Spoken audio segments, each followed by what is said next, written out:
All right, and happy Friday. How's everybody doing today? I hope that the week finds you well. The end of the week, at least. I know that for some people in my life, it's been trying. We're going to put it that way. Keep your chin up. We got, at most, if you're in my neck of the woods or further yonder west, at most, we got 8 hours left. Nose to the grindstone, get it done, move on. It'll be all right. We'll get through it. This is going to be kind of a short video. I was trying to get this to go live, and I'm messing with like natural light options that I've got here in the house as compared to overhead light options. Not thinking I like this. I'm thinking I'm going to get a small light to put back here in this back corner. But for now, it's what we've got. It's how it is. I'm not getting up and hitting the light switch again. So here we go. Let's see your family housekeeping items right now. Obviously, as we all know, Rick and Dawn are getting ready to go through this last leg of their medical hoopla that they've unfortunately had to endure for much longer than they should have. They're almost done, though. They are almost through. Continue keeping them in your thoughts and prayers. Please drop some support in the comments for them. Just let them know that you're thinking about them. It would go a long ways, I assure you. As you can see, the setup has yet again changed. I've got the boom mic going on now. I don't like this frame. I'm going to be modifying the frame either this weekend or sometime next week. Hopefully y'all didn't hear that ding. I'm not even sure what that was. I apologize. And as things go through and continue to change, you're going to see a more and more professional looking setup here. Unfortunately, I can't do a back corner setup. I don't really have anywhere that facilitates that. I wish I did, so that I would have a wall or a bookshelf or something right behind me. For now, that's not an option. We'll just continue doing what we're doing and seeing if we can come up with something that works just a little bit better. Politically, two things. One, doesn't matter what search engine you use, go ahead and type in Trey Gowdy's view on obstruction. Interview on obstruction. Excuse me. Sorry. And you're going to find his interview that he did this week. Pretty darn candid. I'm not gonna lie. He's not mincing words. He's not doing anything that you wouldn't expect. Or everything is what you would expect to come from Trey Gowdy, to put it bluntly. It's very good. It gives you a very different viewpoint, an internal viewpoint, really, rather than a media viewpoint, which is always nice. You know, the media is essentially worthless as far as we're concerned. Unless you're going One American News, you're not getting facts. You're getting opinions. And I would argue that these types of interviews are paramount. These are the most important aspects and viewpoints, glimpses that we can get of the real world information that we need to process to be able to make our informed decisions as far as politics are concerned. So please look that up.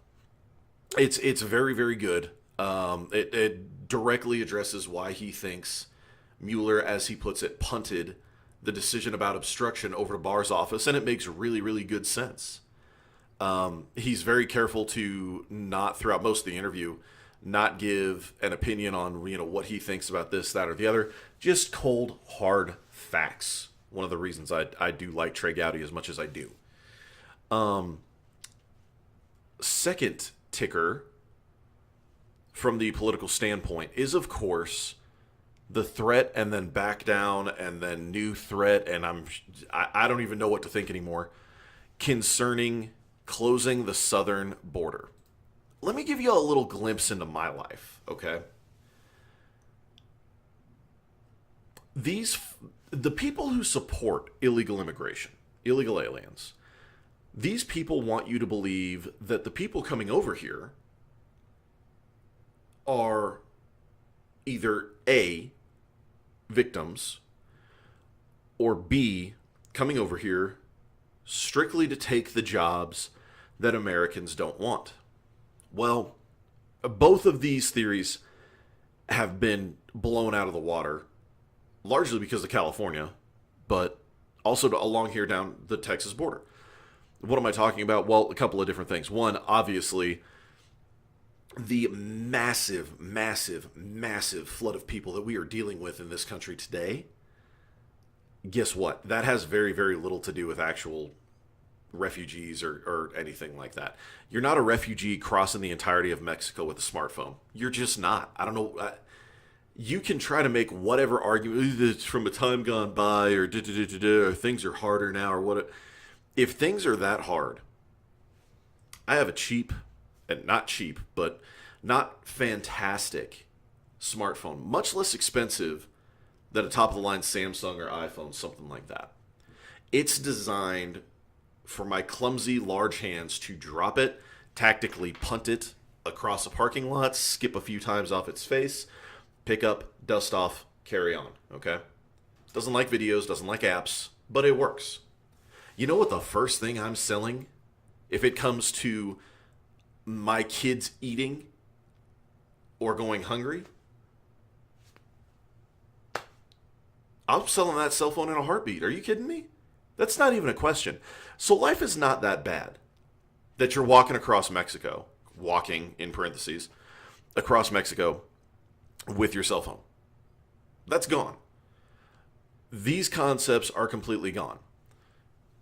Refugees do not come in droves of fighting, aged, healthy men, which is what we are seeing these caravans, mass crossings packed full of. But more importantly than that, they're not coming over here for the jobs Americans don't want. No, they're not even remotely are they coming over here for the jobs Americans don't want. Let me tell you the jobs that they're coming over here for. If you look at California right now, you will find in different areas of local government upwards of 6 confirmed illegal aliens who have been elected to positions of authority. Does that sound like a job an American doesn't want? I think not. Now, granted, that is the top of the rung example that I can give you, but let's think about it.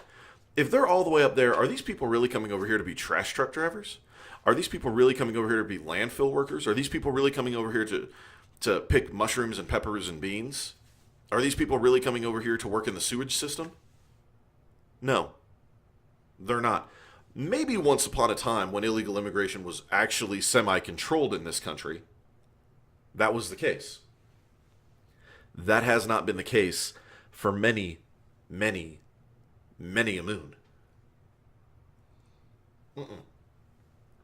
No, ladies and gentlemen, not at all.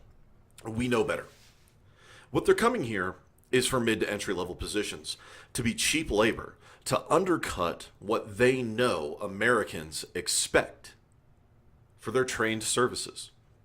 How do I know this? Because I'm a fabricator. I'm a metal worker. I'm a qualified welder. I'm a 6G qualified welder. For those of you who don't know what that means, that means I can weld a pipe set in any position, any method needed. I've been trained on the hardest method. I have qualified, and I can weld a pipe closed or a pipe seam together, leak free. Pressure test it, it'll hold water. That's my skill set. Not readily available in the world, believe it or not. There's not a whole lot of us who can do that. There's a whole lot of us who say we can do that, but there's very few of us who can actually do it. The vast majority of them are employed on pipelines, getting paid hand over fist to get them out in the middle of nowhere, having them work in extreme conditions, extreme shifts, paying off those welding rigs, gorgeous, gorgeous, beautiful welding rigs. I can only tell you, I can wish I could get a job like that. Unfortunately, due to my disability, that's not really in the works for me. But my point being, these are qualified laborers who know what they expect. Okay? The average cost for someone with my qualifications is going to run you, if you're an hourly pay employee, which most are for welders. Let's say there's very few salary welders out there. You're going to run somewhere in the ballpark of $18 an hour. That's the national average. It's 17 and change, right about $18 right now. That's crept up from about $15 2 years ago. Gee, I wonder how that happened. Point being, if you solidify your searches for what the average wage is for these jobs, for a welder, a qualified welder, to within 100 miles of the border, not a chance. You're going to be lucky to find cities that average $10 an hour. Why? It's not because there's more of us on the border, folks. It's not because there's more American welders on the border. It's because people living in Mexico, right across the border, come over every day or come over for the week, take American jobs from American trade skilled laborers. They undercut us by half due to the fact that they can be essentially paid under the table if you're careful. If you're not, if you really have to put them on the books, you can advertise them as just general laborers. Don't specify that they're welders and keep the price cap low for welders. They employ these people, they being typically contractors, but honestly, anybody employs them. And at the end of the day, what happens? I have to turn to other options. You know, I can make trinkets and I can make these things and I can put them online and I can sell them and I can make a little bit of money every month, but I'm not paying the bills with this. There's no way. I've got to look for other avenues. I've got to look for this kind of stuff, trying to monetize this, trying to accept donations to keep this show going. I've had, people say, well, what about merchandise? What about this? What about that? Well, I don't have the following for merchandise yet. Hopefully one day I will. Turning a corner to gaming, all these kinds of things. Why? Because these are the things that I have to do down here. And it's not because the work isn't here. It's because there are people coming across the border, taking the job illegally. And at the end of the day, guess what? It means I'm out of work. My point is this, in this complete rant, a little glimpse into my life.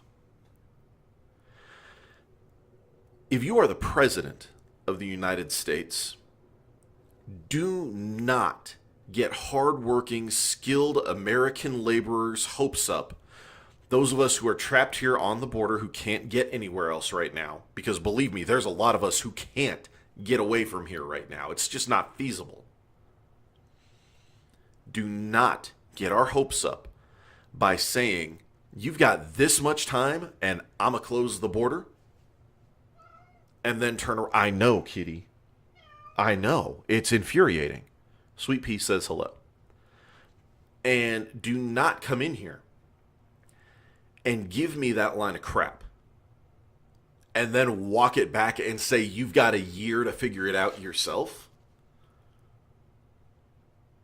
What are you worried about, President Trump?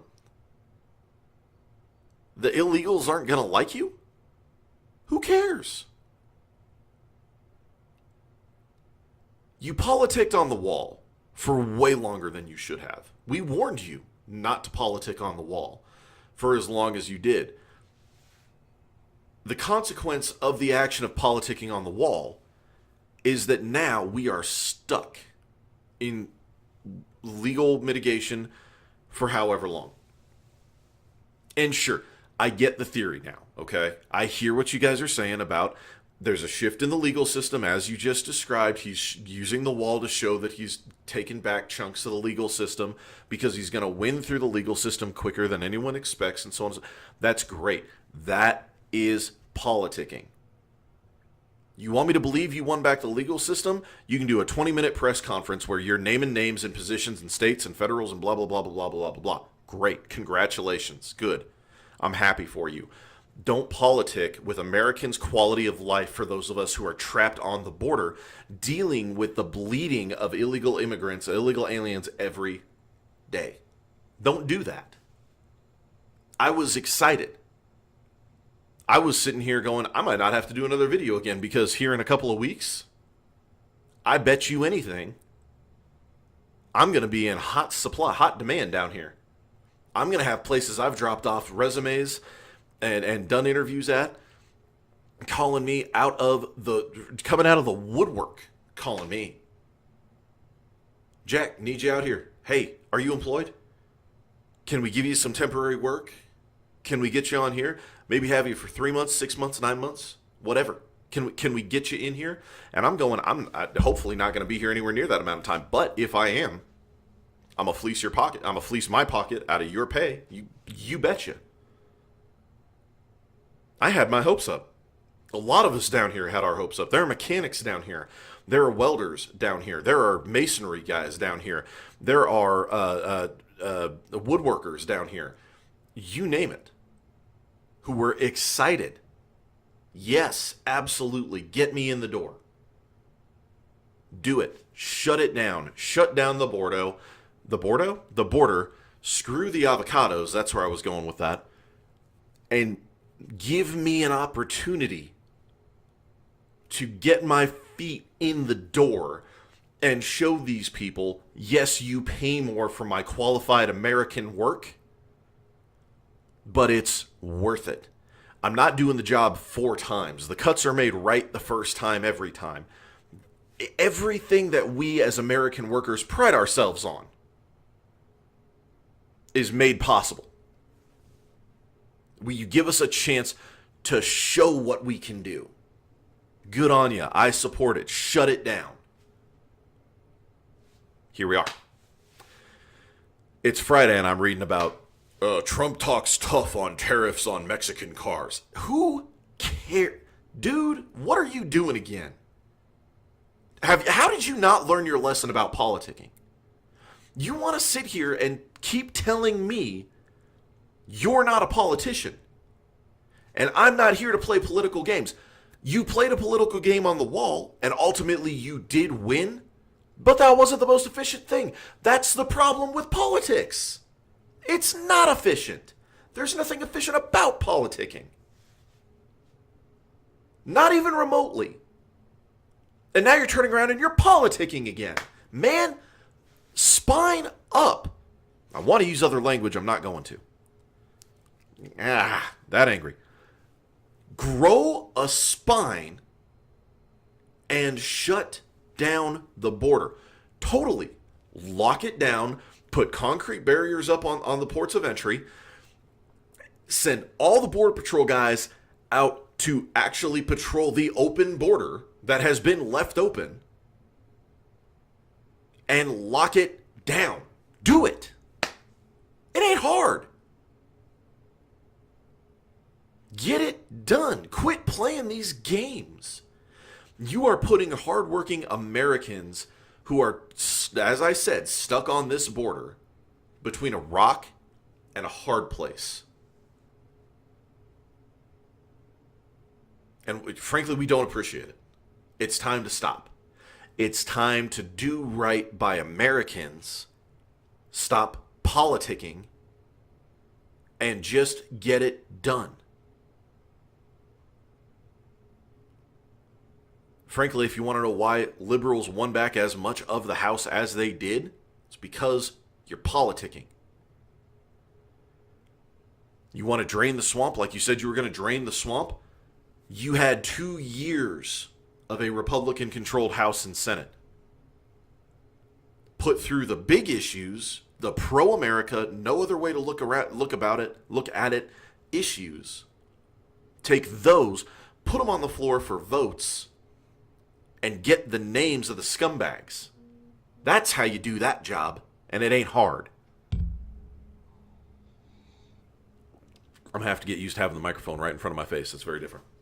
Sorry about that little boing there. So anyways, that's it. Those are my 2 issues for today. I know it's a much shorter video. I guess actually it went longer than I thought it was going to, so I guess I will put it on YouTube. Thank you guys very much for hanging out with me for this short little 20-minute video. Means the world to me. I appreciate your support. Please like, share, follow, subscribe, so on and so forth. Everything that you can possibly do to get my face and my voice in front of your friends. I appreciate it very much. This is what I got for today. Thank you guys again so much. Of course, it's the weekend. Be safe. Be smart. Don't do dumb stuff. What's dumb stuff? Dumb stuff is stuff you can avoid. It's the weekend. The judges, let's face it, 9 times out of 10, they're out early today anyways. They're going to be long gone by the time you're in the tank, and they ain't coming back till Monday. Then you got to wait. You might not get seen on Monday. It might be Tuesday. Who knows? Don't get in the tank. Don't do that. Don't do dumb stuff. Avoid it. You can't avoid it. Choose to avoid it. Avoid it. That's all I got for today. As always, folks, thank you guys for hanging out one last time, and stand by to stand by.